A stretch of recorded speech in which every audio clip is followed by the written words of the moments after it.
You can continue to receive Daily Tech News Show from your $7 a month, and you'll get the most superior podcasting performance available on an obsolete device no longer sold, the Zune. Patent pending. Yes, folks, if you want in on our new plan, you'll have to become a patron to find out the full details. I'll stop laughing eventually. Oh my gosh. So, poor Raj. Yes, he's still alive, folks. Roger's still with us. After the terrible accident. His internet is temporarily his internet's out. So he might join us partway through. He tried to join us tethering, and he could talk to us as if he were on the moon. It was like a 10-second delay. Do you want me to do a hijack audio backup? No. Okay. The only thing we're going to miss is screens. If you, I have tried to do screenshots to poor effect before. Well, yeah, I'd volunteer, but I'm like, eh. It's hard to do it and talk at the same time. That's why we didn't do it till Jenny started doing it, and then Roger, because you need somebody who's not speaking, which is also another reason Roger doesn't speak up as much. It's not lost on me the irony of having an email in the show yesterday with someone saying more Roger, and then his internet goes out. Yes. Not on purpose. See what you've done? Scared him off. Scared his internet away. Well, that's the thing is, like, I think some people think that Roger just doesn't have anything to say. Oh, gosh, no. That is... Au contraire. Roger's busy. Patrick, Sarah, and I know this very well. The au contraire was just going to like... +1. Yep. All right. You guys ready? Sure. Let's do a show. Here we go. Daily Tech News Show is powered by you. To find out more, head to dailytechnewsshow.com/support. This is the Daily Tech News for Wednesday, May 30th, 2018 in Los Angeles. I'm Tom Merritt. And from Studio Feline, where I just stifled a sneeze, I'm Sarah Lane.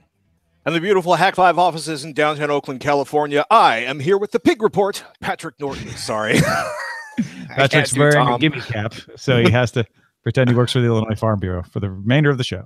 No, this is a Powell's book cap. There was no gimmying about this. I was charged. To buy that. You're like, I was hoping you were going to say that you adopted a little pig. To go with we have chickens and a husky and children, and I think if we had a pig, it would not be a leashable pig, but a gonna be bacon pig, which would be hard to explain to the children. Where did the pig go? To the farm upstate. Yeah. Look at your plate, kids. Hey, our producer Roger Chang is here. He has produced the show in large part, but his internet went out, so you can't see or hear him. But hopefully, I don't know, maybe his internet will come back while we're doing the show and he'll pop back in. But let's start with a few tech things you should know. Panasonic said Wednesday it plans to develop automotive batteries that don't use cobalt, which is a mineral and very expensive because of its scarcity, mostly found in the Democratic Republic of Congo. In a meeting with analysts, Panasonic's Kanji Tamura said that the company has cut down on cobalt usage substantially and that zero usage is in the near future. Panasonic supplies batteries to Tesla. Mary Meeker released her 294 slide-long Internet Trends of 2018. It's always a good read.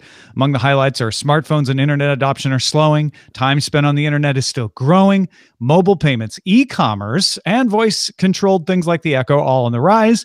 Tech companies are dominating, tech disruption is accelerating, and China is catching up to the U.S. as an internet hub. We'll take some time to read through those slides and talk about Meeker's report in a little more detail on tomorrow's show. Qualcomm announced a dedicated chipset for standalone VR and AR headsets. The Snapdragon XR1 can stream 4K, 30 frames per second content, though it won't support free-moving 6 degrees of freedom. HTC Vive, Vuzix, which I've never heard of before, Meta, and Pico all appeared on stage at the announcement. The XR1 is meant for low-cost, low-power headsets. And HP announced an update to the HP Omen 15 laptop with reduced bezels, 8th gen Intel Quad and Hex-core processors, up to 32 gigabytes of RAM, support for NVIDIA's GTX 1070 with Max-Q. Can also support 4K gaming at 60 hertz, And HP announced a bunch of accessories, a $179 optical mechanical sequencer keyboard, a $79 gaming reactor mouse, and something called the Mindframe headset. They didn't give a price for that. It's a gaming headset with internal cooling technology. What? The Omen 15 arrives July 29th, starting at $979. I don't know if it keeps the device in your physical head. cooling? Yeah, it's a good question. All right, let's talk a little bit more about the darling of video streamers, Plex. Plex is my media server of choice, so I was very excited about this. Plex released a redesign of its Android and iOS apps, adding beta support for podcasts and more options to personalize your experience. You can now remove default categories from the home screen. You know, if you don't want documentaries, you can get rid of that and add new categories like On Deck or Continue Watching, which can pick up from where you left off on other devices. There are now tabs on the bottom for movies, shows, podcasts, and more. The podcast part of this, if you read Plex's announcement, that was sort of the big push. I don't know. I haven't tried it yet, so I'm excited. I use Plex primarily on the Apple TV. I sometimes will pick up a show between that and iOS if I go to the gym and I want to finish a show or something like that. So that functionality, at least in part, was already available. But the iOS experience has always been more of like it's a companion app. It's not really its own. So having the personalization is great. Yeah, the continue watching was a function, but now you can have the category on your home screen. So instead of having to find it, it'll say, oh, well, you were watching this. Here it is. Like you don't have to dig around for it. It's mostly an interface change. And if you think I bet there's a few of you out there who still think Plex, that's for people who want to manage their copyright-free videos, and I don't legally have a lot of those, so I don't use Plex. You're missing the boat. Yes, it can be used to manage your video files, but it does way more than that. It's got DVR capability. It can integrate with things like Netflix and Hulu, etc. Now that they're adding a whole podcast directory right inside, you used to be able to manage podcasts through Plex, but now it's native to the app. So music as well. Yeah. Music is in there. It's just a really nice interface. It's a media interface like lots of others, but it is the most fully functional, particularly because I'm so married to my Apple TV for a lot of my content, but it's the nicest one I've ever seen. And the interface is nice too. Patrick, have you used Plex at all over the years? I haven't been using it too much in the last couple of years because I'm in between, mostly because I've traditionally almost entirely used it to manage my legally obtained content. Of course, we're all adults. We're all adults here. We can talk about legally obtained content.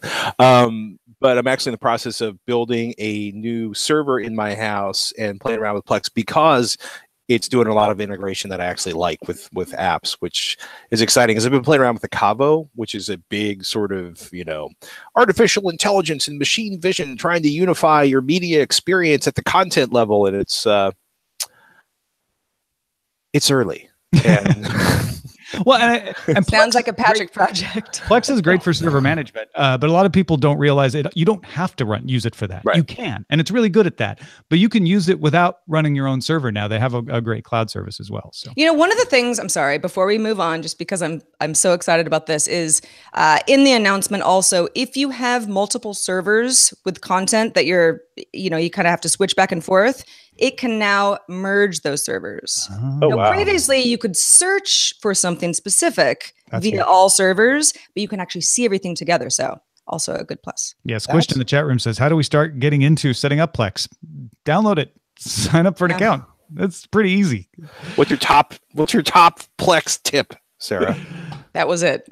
All right. We're going to break from our norm of telling you what the news of the day might mean to telling you a few facts that even physicists have a hard time explaining to each other. But trust me, this is going to be worth it. Scientists at Aalto University in Finland published research indicating time crystals, a real name for a real thing, may make it possible to build a quantum computer that doesn't require near perfect zero temperatures. Crystal is a structure where the atoms prefer a point in space, salt, snowflakes, etc. A time crystal sees the atoms prefer not only a point in space, but a point in time as well. And here's where I go to just stating things that are true and not claiming to understand them. Daniel Oberhaus at Motherboard used an analogy where two people holding a jump rope rotate their arms, say 4 times, but the rope only rotates once. So Susie only has to jump once, even though they rotated their arms 4 times. Or how about this one? A coin that has a 50-50 chance of being heads every so often in a predictable period has a 75-25 chance of being heads. Anyway, none of that's going to make sense to any of us, but how does this relate to quantum computing? Qubits are the basis of quantum computing. They can be 1, 0, or both in superposition. One problem with qubits is the act of reading them changes them. So reading them becomes problematic if they vanish when you try to read them. The research here indicates that generating time crystals in qubits might solve this by making the qubits want to be coherent. In other words, become a predictable time crystal. None of us fully understand this. Not even the physicists can wrap their brains around it, but the math is right. And time crystals were proven to exist in January 2017 and confirmed in 2 independent studies the following May. This is one of those great science things where they're like, we can prove it exists and we have the math to show quote unquote why, but explaining it is almost impossible. Well, okay, so right, I don't get it. So a jump rope, You're not alone. it only revolves once. Why are the hands revolving? Like, because time crystal, Sarah. Quantum physics. Hey, magnets. If you, I know a lot of you want to try to take a crack at understanding this. Please only take me up on this if you really understand it. But if anybody really understands it, or at least is as closer than we are, please let us know. Feedback at dailytechnewsshow.com. Time crystals. Love it. All right, back to VR. Oculus launched the Venues platform for Oculus Go and the Samsung Gear VR. Venues provides access to live streaming VR broadcasts of things like concerts and sports. The first event will be a live Vance Joy concert. They have a great song. Oh, what's the name of that song? I'll have to remember it later. Anyway, good band. At Colorado's Red Rocks Amphitheater, followed by a Gotham comedy live show streamed from New York City. A full slate of events was announced through August 27th. I mean, I get on paper why this will be attractive, right? Like, oh, it'll be like I'm there. I've got an Oculus Go. I will try one of these and tell you. Well, as a person who doesn't really like going to music concerts because people and also tall people and just kind of all that stuff. Contact I high. like this idea. I would try it out. I like to feel like I'm part of something that's really cool. You know, Coachella, for example. I'm not going, but I would like to watch Beyonce's performance in VR. Oh, totally. Sure. I love watching it on YouTube. It might be even better in VR. Absolutely. Yeah, exactly. Environmentalists fear Thailand is the new dumping ground for e-waste after China banned overseas trash last year, saying it would stop accepting 24 types of imported e-waste. Reuters has a special report on this. China state media estimates in 2016 the country accepted 70% of the world's 500 metric tons of e-waste, and now they're not. The 1997 Basel Convention limits movement of hazardous waste, but it doesn't prohibit exports from developed to less developed countries entirely. Thai Prime Minister Prayuth Chan-o-cha vowed this week to step up nationwide inspections as part of a plan to combat illegal electronic waste dumping. The upshot here is electronic waste is piling up in ports because China won't take it anymore. People are trying to figure out a place to put it, and they're smuggling it in some cases into other countries. Thailand particularly is seeing a big uptick in this. And it's coming from the region. A lot of the stuff in Thailand, they say, comes from Japan, comes from Korea, comes from Taiwan, comes from China in some cases. That's still a spectacular amount of e-waste. And Halloween's over at iFixit. This is a huge passion of him, partially as part of, okay, iFixit, we repair things, but also keeping things out of landfills. And he's actually chased down a lot of e-waste, like literally figuring out the containers and where the containers end up. And where this stuff, I mean, it's intense to see people on the streets basically melting motherboards to separate metal out of them and, sucking in all of the toxic fumes that comes out there, or the stuff being buried. It's the danger of it is one of the reasons China banned it, but that causes another problem, which is, well, then what do we do with it? It sounds like you're just pushing the problem into a different port. The Basel Convention needs a little update, right? I mean, if a developed country can be like, well, I'm just going to take it to that country because we don't want to deal with it because this is bad for you. I mean, that's not a solution at all. Thailand is also, I mean, if you're going to compare China and Thailand is super small compared to China. It's not great anywhere, but that's not the solution. Yeah, I mean, I think the solution is people to stop trying to send it to China, which well, that was the first part. China saying we're not going to take most of it anymore. But then where does it go? Like, you have to have a worldwide solution. You can't just have each country saying, well, I'm not going to do it. And other countries like, well, now it's coming to me. Well, I'm not going to do it either. Somebody's got to do it. And it has to be done safely and hopefully efficiently so that you can recycle as much as possible as you're doing it. So it will be benefit for everyone if we figure this out instead of just trying to push it around the globe. The tragedy of the common of the common e-waste. Yeah, it's like the poop train down in Alabama where they have a big train full of feces that nobody wants to claim, and it's just stinking up a town in Alabama. Really? Yes. And then it's I believe it's New York City poop. What? Get a rope. Oh my goodness, this show is full of surprises today. Here's another solution that might interest the people of California. The state is testing new digital license plates with customizable displays that could eliminate registration stickers. You could register electronically and also act as a theft deterrent. The Sacramento Bee reports that the state capitol will test the plates first. So while driving, display is kind of like a Kindle, shows your license plate number. When your car is parked, you could have a customized message show. There are probably some limitations on that. And then the license plate, the license number would still be visible in the upper right-hand corner. If the car is stolen, the plate could be wirelessly updated to say stolen or something of the like, make finding it easier, although that opens up some questions about tracking people in general. You could also remove the license plate, I suppose. Price also not cheap. $699 for the plate, not including installation, and then a $7 monthly fee. I mean, it's not a fool. It's another deterrent to theft. It's not the solution to theft, right? Because as soon as they can, they're going to put paper plates on that thing, just like they would with a real license plate. But if it's flashing stolen as they're driving away because you figured it out right away, I don't know. Maybe that would help cut down a few percentage points. I like the idea of not having to put those stupid stickers on every month, but I don't think it's worth $699. I mean, I was with you on all of these things, and I actually got to meet the founder and interview the founder, and it was interesting to talk to him about that because, you know, I was like, what's the business model here, right? It's e-ink, it's cool, it's display, it can change, it can flash advertising for your business when you're parked, but it's really for places that have to manage fleets. And if you have 100 vans, this will automatically, or 100 rental cars, this will give you the ability to not only track your equipment, but also dealing with stuff like automating the registration and not having to put registration stickers on there and making registration stickers unstealable. It's bolted on in a way that makes it it's going to be a wicked ripping pain to get off. But it's really a commercial product for businesses with fleets more than something. So if you've got 100 cars, you don't want to send Bob out or Gene out to put stickers on all of them. You can press a button and they all update.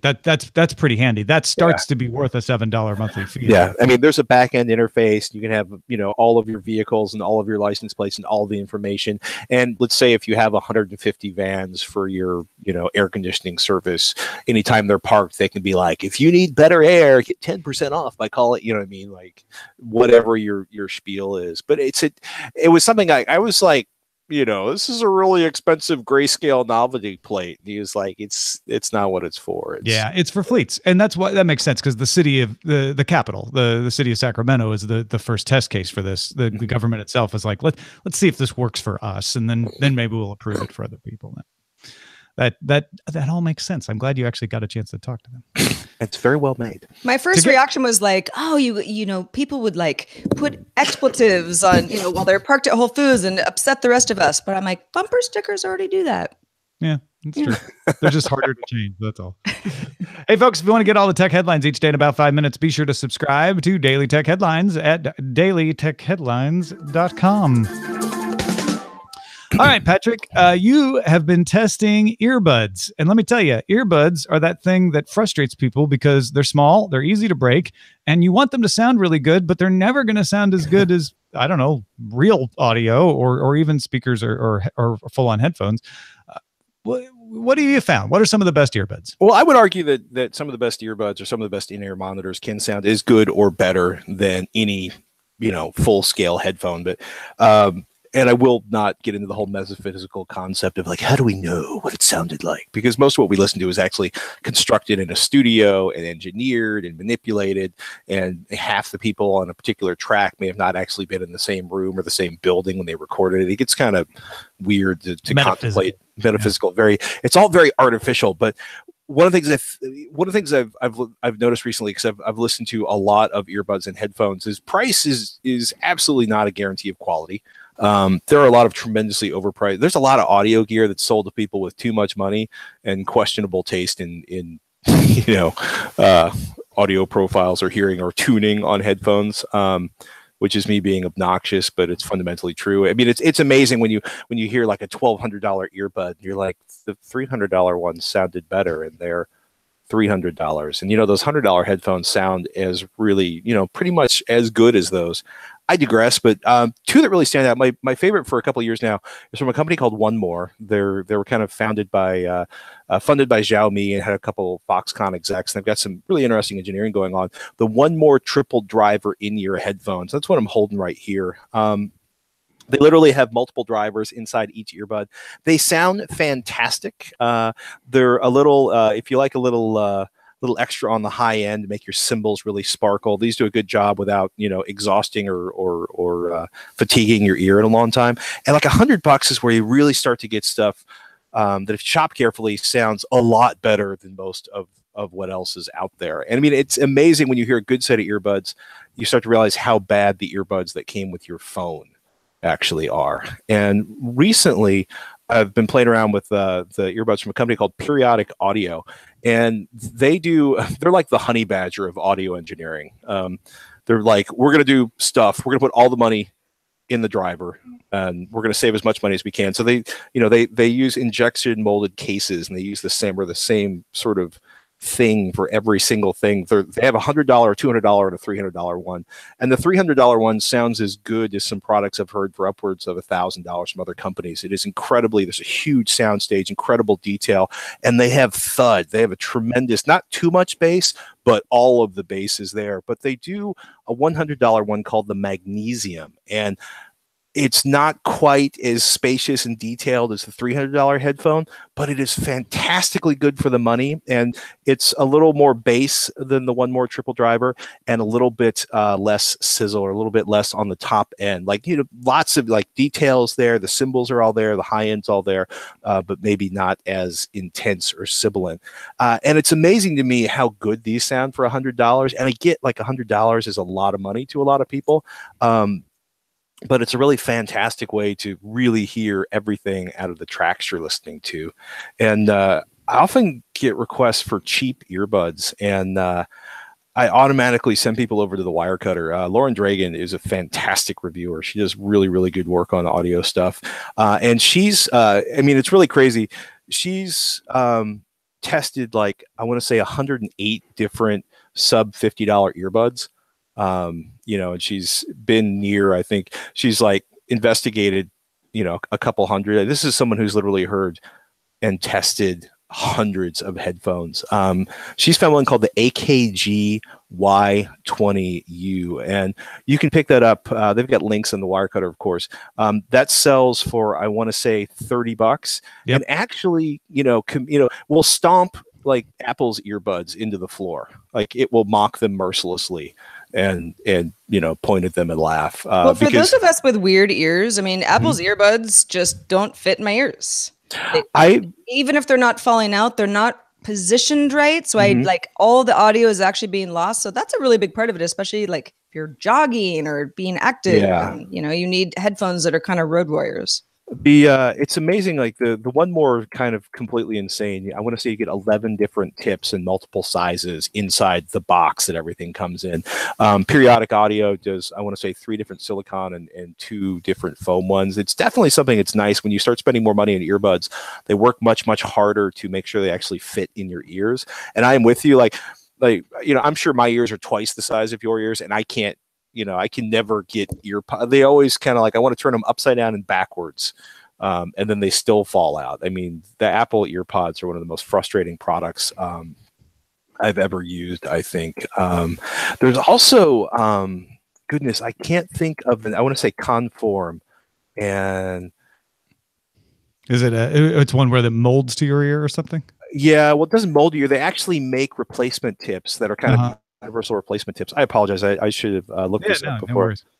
No worries. We've got some great recommendations in the $100 and $50 category here, and I highly I second Patrick's recommendation to read Lauren's work because she really does a good job. And her runner-up recommendation, Brainwaves Delta, offers free replacement if it ever breaks, which these things do.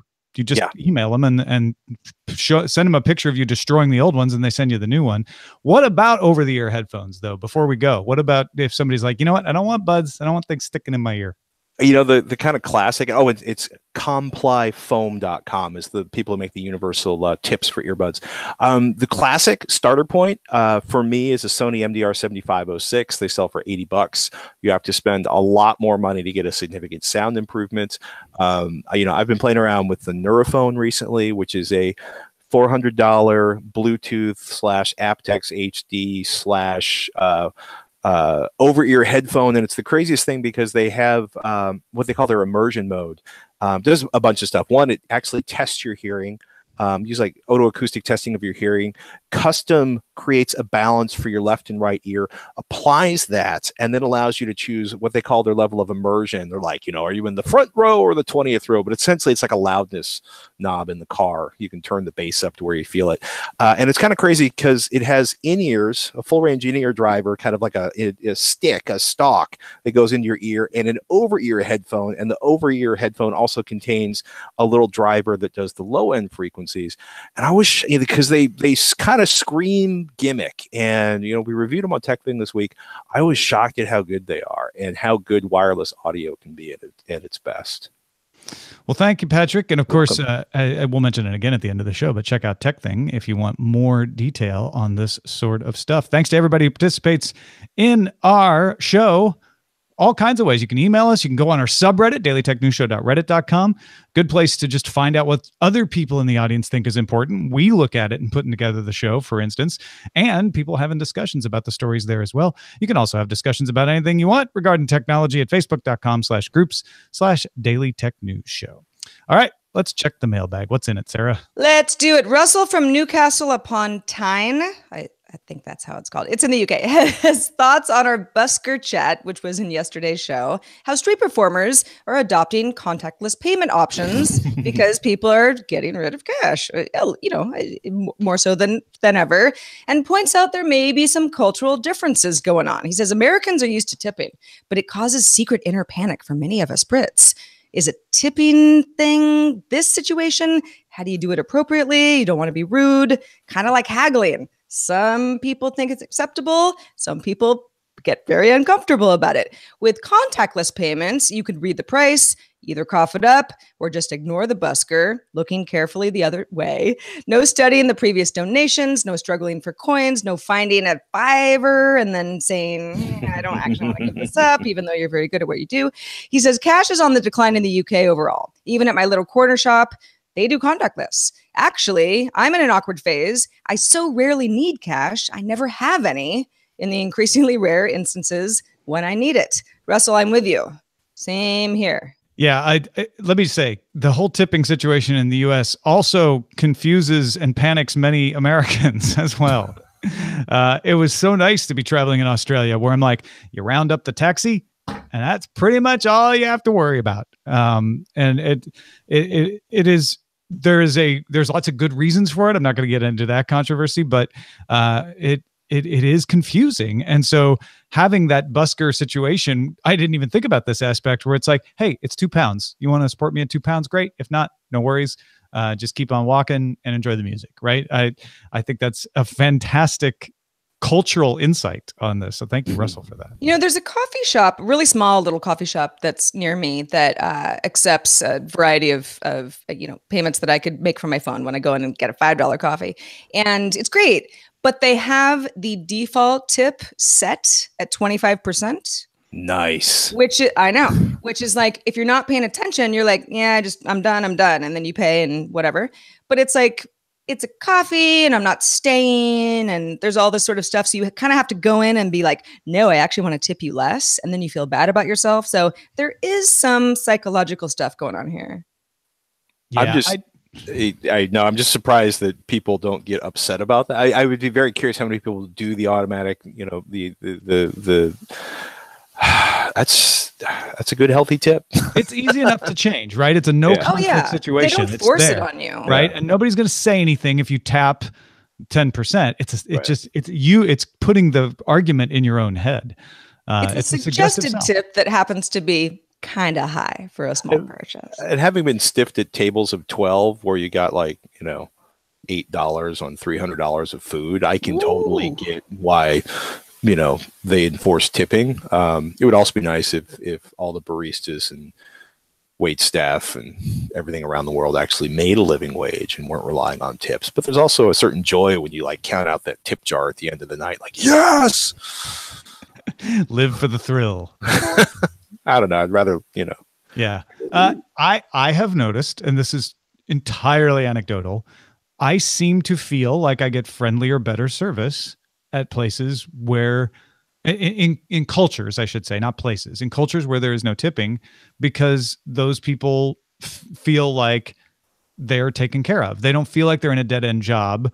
They're not worried that you're not going to tip, that they're not going to be able to pay their bills. They just have a better support structure. And I know tipping is supposed to encourage better service, but it doesn't seem to always work that way. Yeah. That's all I'll say about that. I'm not against tipping. In cultures where it exists, you should absolutely tip and tip well if you have good service. When I went to Japan for the first time a few years ago, I knew that tipping was just not part of the deal beforehand because I kind of read some stuff, but I was still so uncomfortable. Yeah, right. It's hard to get used to. Okay? I feel so rude right now leaving. But anyway, yeah, hey, global stuff. It's variety is the spice of life. Speaking of variety, Patrick is doing all sorts of stuff these days. Let folks know what's up with you besides wireless headphones. Oh my goodness. Well, avxl.com. That's the podcast I host with Robert Heron. We talk about home theater and audio and getting the best deal, no matter what your budget is, trying to give you an extraordinary experience. And of course, TechThing, TechThing.com is the show I host weekly with Shannon about technology. Hooray. Answer questions, review shows, talk about DNS settings. Yeah. You want more in-depth reviews on things and products, I should say. We review products, not shows. Well, folks, we are up 5 patrons over last month, and there's only one more day. So let's see how far we can go, get that number higher. The more people support the show, the more things we can do. And we like to beat that number by as much as possible every month. So big thanks to everybody who supports us at whatever amount they can. There's lots of cool perks there. You get early access to DTNS Labs, for instance. Scott Johnson has a labs about how he has changed how he publishes his art online because of getting hacked. And how it really has taught him a lot. And he shares what he learned with you. That's in the Patreon feed right now if you're a patron at patreon.com/DTNS. Our email address is feedback@dailytechnewsshow.com. If you have a favorite earbud, please let us know, or anything, We are live Monday through Friday at 4:30 p.m. Eastern, 2030 UTC. Find out more at dailytechnewsshow.com/live. We'll be talking over Mary Meeker's report tomorrow with Justin Robert Young. See you then.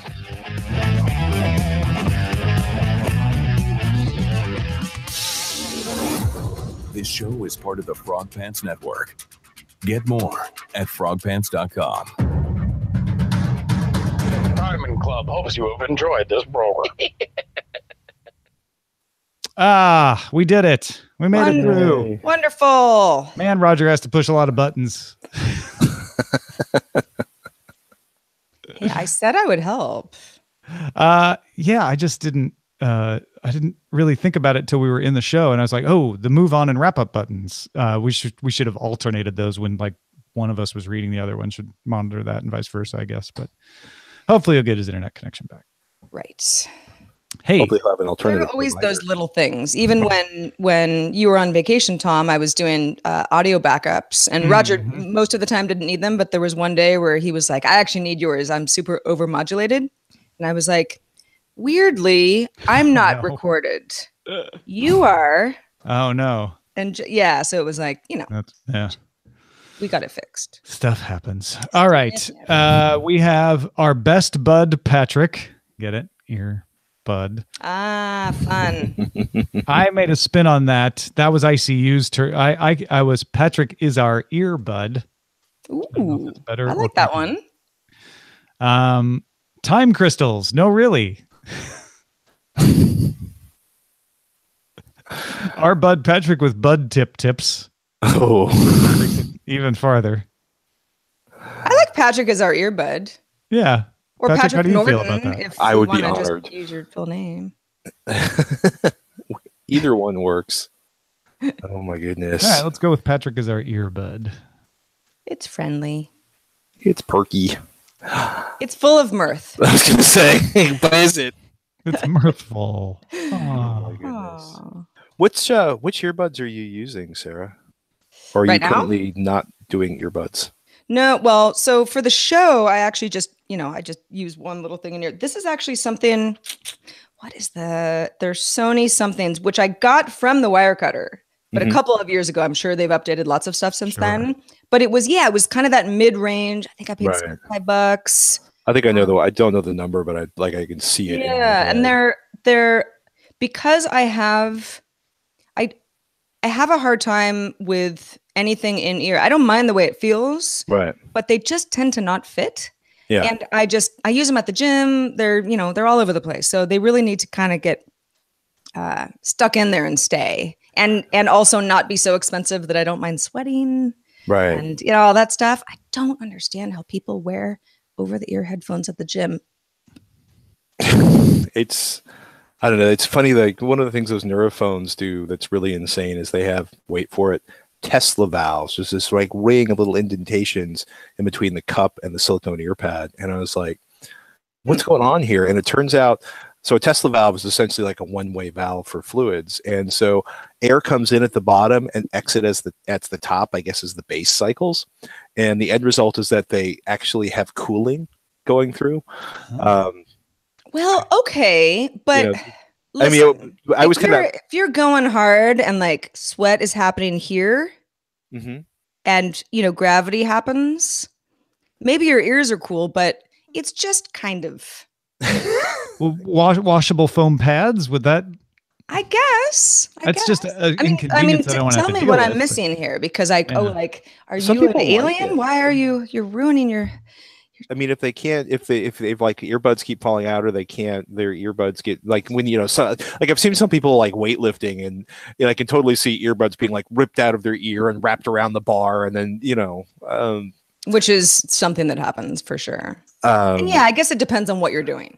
If you're weightlifting, I don't know, maybe you're not like. If I'm running for 20 minutes, it's a sweaty experience. Some people also they can't use them. Yeah. They can't, or there's people who just can't get a fit out of earbuds and just prefer the headphones. I hesitate like to an equilibrium thing or something. I say this only for balance. Get it? Equilibrium. But good one. The AirPods actually fit my ears.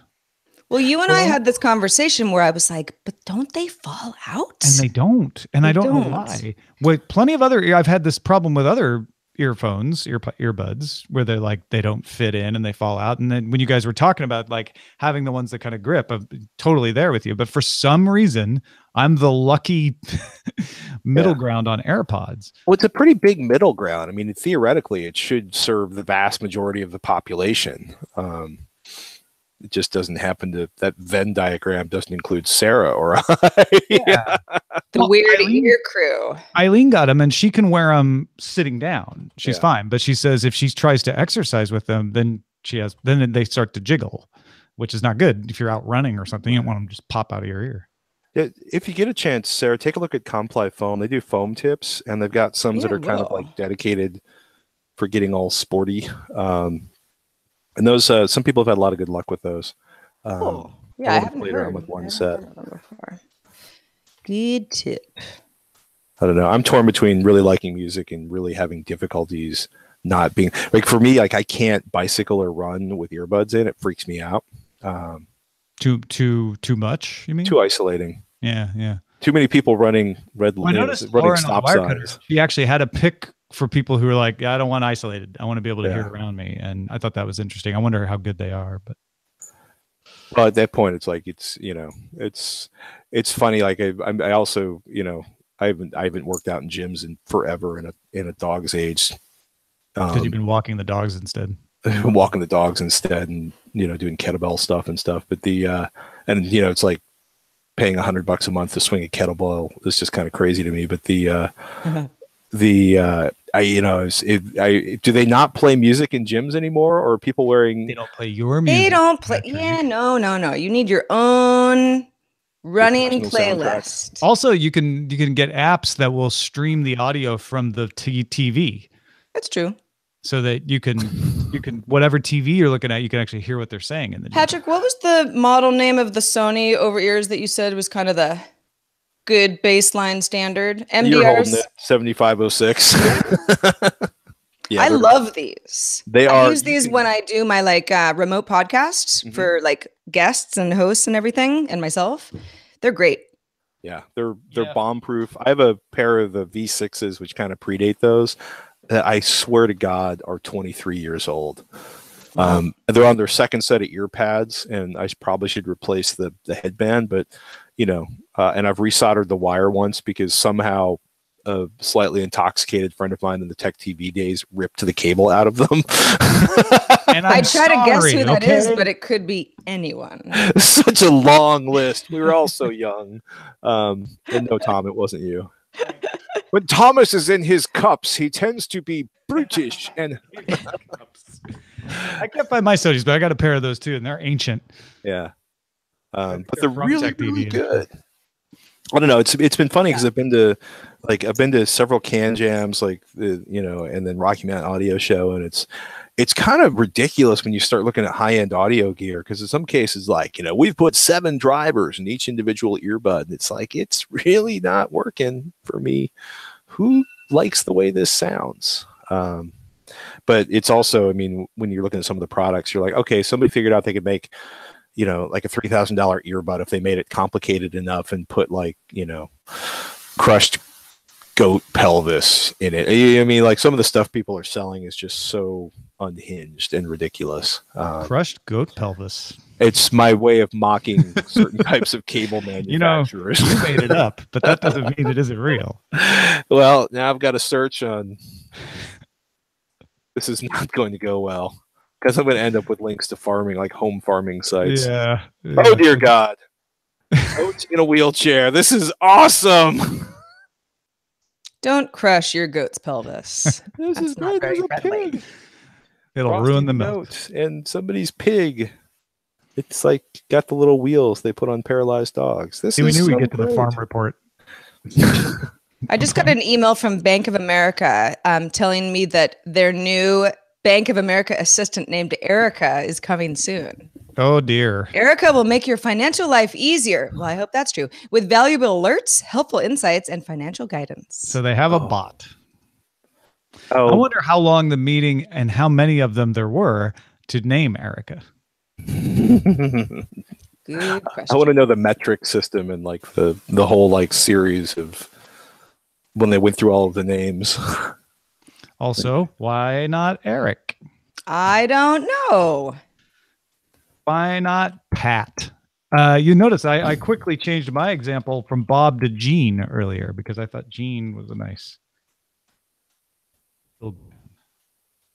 Had a certain je ne sais quoi. Well, it just is it Gene Bob's Burgers? Is it Gene's My Neighbor? Is it Gene? Gray? Is it Jean? Is it Jean, really John? And I'm just Luke Picard. That's who I want.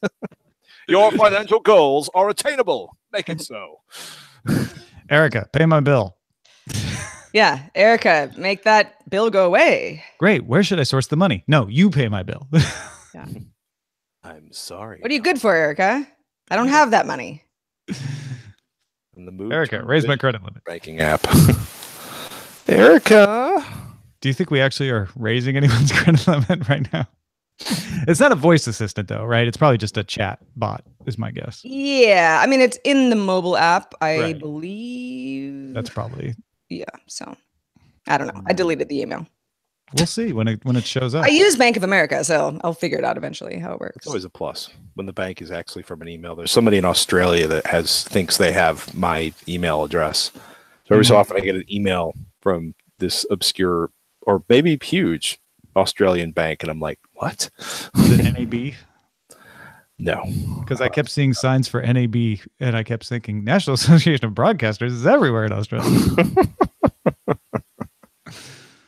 That's just keeps getting bigger. Yeah, they have branch offices. It's amazing. Oh, you can withdraw money there.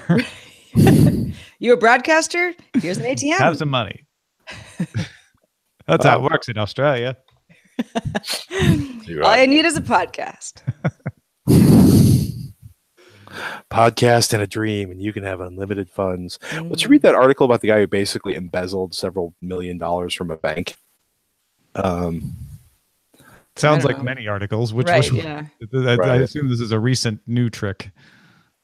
It was a weird. It was called all of 2008.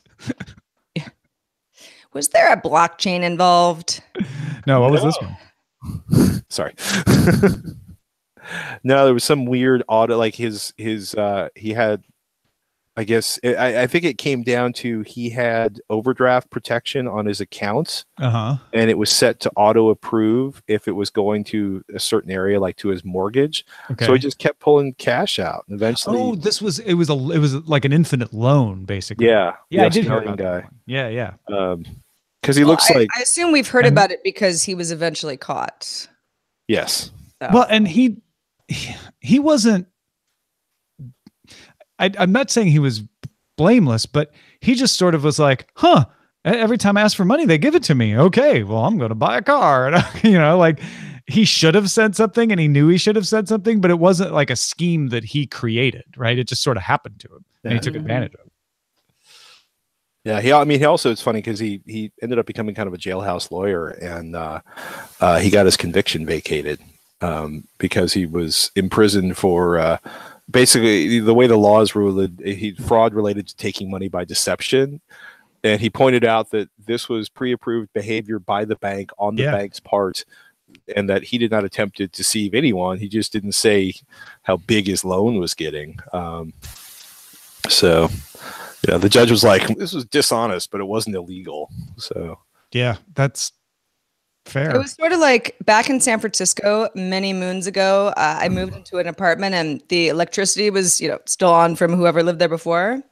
And I just kind of spaced it for a while. And then a few months later, I was like, why does all this stuff still work? And about a year and a half went by before finally PG&E was like, you have to start paying for this. So I knew it. Every month I'm like, I know I'm not paying for this, but I'll just wait for someone to say something. It's nice that they didn't go after you for theft of services or try to. They didn't. No. It was just sort of like, it's time for you to start paying for your electricity. There was a, I think it was a Nielsen ratings tool that Tech TV never revoked my access to. And I don't know how long that access remained, because after I discovered that, I just stopped. I was like, okay, I'm just not going to go in there and look at it because you're an honest man. Well, it's more paranoid. Like if I get caught doing it, then what are the penalties for this? Will this send me to prison? Yeah, it was one of those like, hey, let's see if this ID works. It won't, and then it did, and I'm like, oh crap! Now they, what if they look at the logs? Okay, I'm out. There was in sort of a modern example of that. There was a company that I was doing some freelance work for, shall remain nameless. And there was a Slack group with lots of different channels, and I was part of all sorts of ones. And when I stopped working there, just nobody got rid of my access. Oh no. I remember at one point, I didn't even really care what any of them were talking about necessarily, because it didn't have anything to do with any project that I was working on. But somebody had done like @channel or @here, right? So I got a notification and I thought, oh, somebody's reaching out to me, maybe a DM. And as soon as I opened it, I was like, oh, company stuff. Like I am not privy to this. Like they should be a little bit more, It's very common. Mm-hmm. Well, YouTube viewers, we are going to bid you adieu and thank you for your viewing. Hope you liked your viewing. YouTube viewers.